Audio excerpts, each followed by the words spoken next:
With details on a WWE departure and more, this is Pro Wrestling Central. My name is John, and you're watching the Wrestling Report.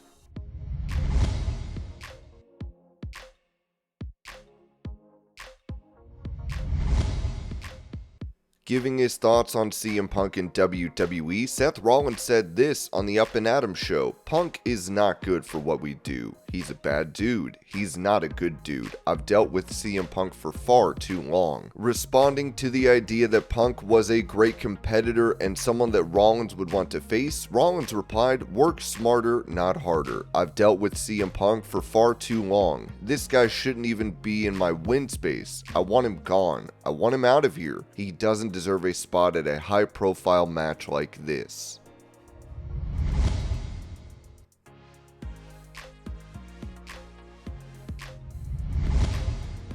Sending a warning to current members of the WWE roster in regards to cuts, former WWE star Baron Corbin told Busted Open, "Say what you want about Vince McMahon. Vince cared about his talent and he cared about the fans. Everything else in his life is his business and whatever he's dealing with. Guys like The Undertaker, someone who's been loyal. When you watch Vince talk about Taker, he starts crying because he loves him and his loyalty. R-Truth has been nothing but loyal. He's done everything that's ever been asked. He's gotten everything to work, even some that's really questionable over the years. He's made very entertaining. I think if you're sitting in that locker room, you have to realize, oh if I'm not on TV for a month, it could be me next."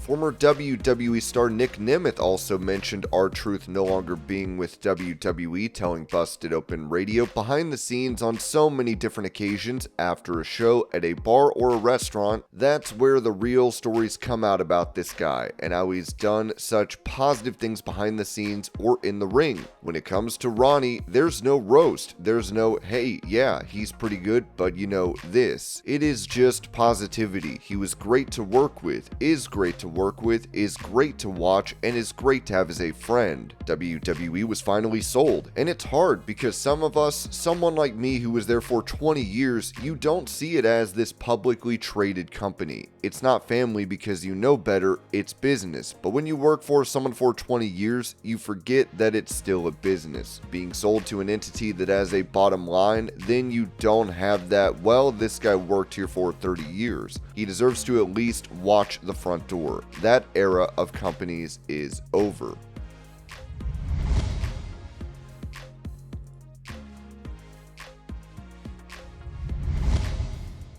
Asked how he felt about Vince McMahon resigning as the chairman of TKO Group Holdings following the sex trafficking lawsuit, Bret Hart said this on The Rise Guys: "Oh yeah, I would draw that on the blackboard, and it would just be so everything that happened, John Laurinaitis, and just the poor girl, shame on all of them. I mean, that's just terrible. But, you know, I've had my ups and downs with Vince McMahon. In a lot of ways, I have a lot of respect for him. But at the same time, I find what happened there inexcusable. There's no place for that. I think Vince McMahon became a predator and used wrestling as his backdrop for all of his evil. And it just tells me that too much money can turn you into a bad person. And it's true."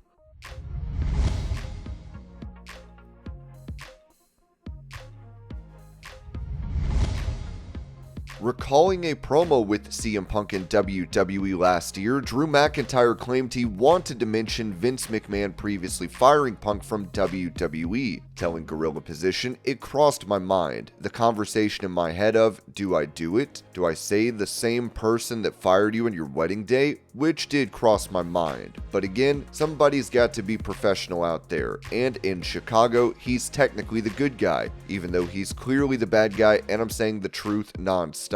We kind of caught lightning in a bottle and people could feel that things were a little bit different with Punk and I. The feeling was real, and you know, we are professionals, so we were able to keep it together as much as we can. The result of a couple of people that are really good at their job who genuinely don't like each other was what you saw in 2024.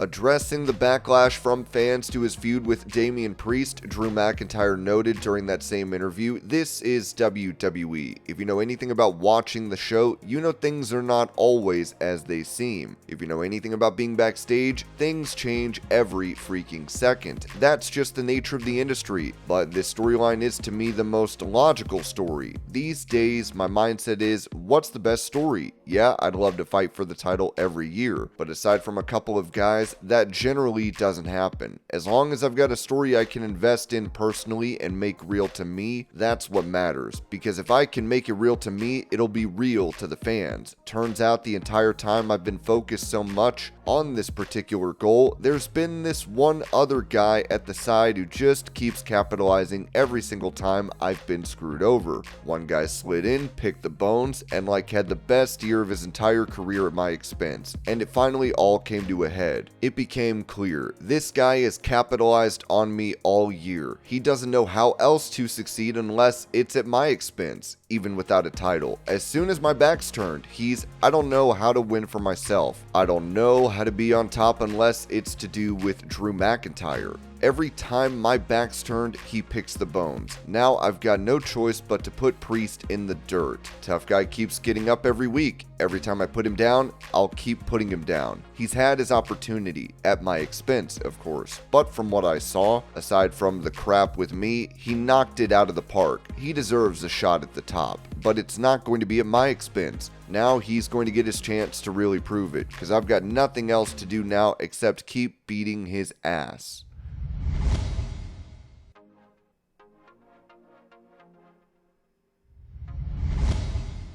Going over R-Truth not having his WWE contract renewed recently, Dave Meltzer wrote this in the Wrestling Observer newsletter. Essentially, in his case, it was a financial decision by the company, in the sense his last contract was so high that for the level they were using him, they felt it made no sense. I should put this out there, because I had somebody reach out to me, and reportedly, and I have not confirmed this, but reportedly they did offer R-Truth a contract that was far less money than what he was making, and he decided to turn that down. That's what somebody told me that's in the know. Now, whether or not that's true, I'm not sure. Teddy Long would say this previously regarding Truth not being with WWE anymore, claiming on Road Trip After Hours, "I talked to Truth and he's happy with it. I saw his statement that he made after the release. So it's like this with me. If Truth is happy, I love it. God does things for a reason. This may be the best thing to ever happen to him." Long's co-host Mac Davis added, "We might see the R-Truth that we have never got to see, where he's allowed to be him." Dave Meltzer would say this about R-Truth going to TNA Wrestling. "Those in TNA have already said that they want to make him an offer, and for that company, he'll come in fairly hot." Meltzer said this about Truth possibly heading to AEW. "I don't know that AEW would or wouldn't take him. Really, it comes down to if Tony Khan wants a comedy character and they come to a price agreement."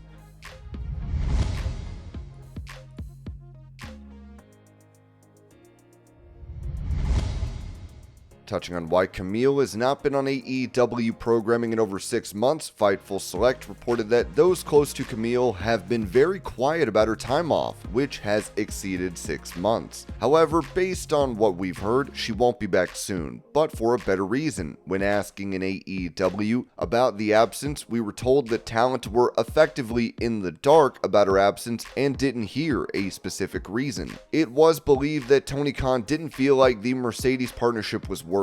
It was clarified by a number of sources that Mercedes was willing to work with KAMILLE and do a match, but that didn't happen. As of now, it appears she's been benched the last 6 months, but will be out working a television project this summer. Prior to this, Disco Inferno claimed that KAMILLE might have heat with AEW officials, and this could be the reason for her absence from the promotion. That's all the information I know, is that they found she was I'd heard that she was being dishonest in her dealings with them, trying to secure a contract, and when they found that out, well, when was the last time she's been on TV?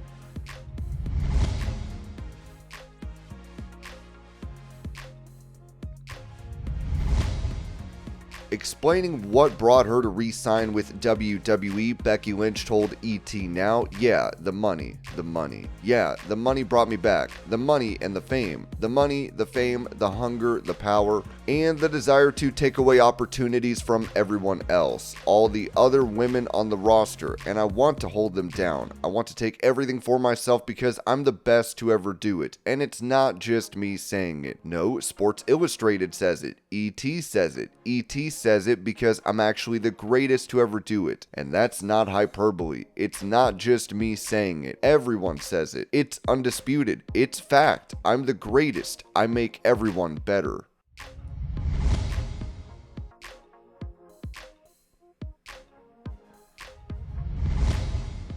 Revealing why The Miz will be away from WWE programming, the Wrestling Observer newsletter noted that Miz will be leaving for London soon to film the newest incarnation of American Gladiators for Amazon Prime, which he's hosting. After R-Truth's departure from WWE, The Miz removed all references to the company on his bio for X, and he unfollowed the official WWE account. This led to speculation that The Miz could see his WWE contract not be renewed soon, as it remains to be seen if he does end up leaving. And this was your pro wrestling news update. I hope you're all having a great day. Thank you so much for watching, and I will see y'all later.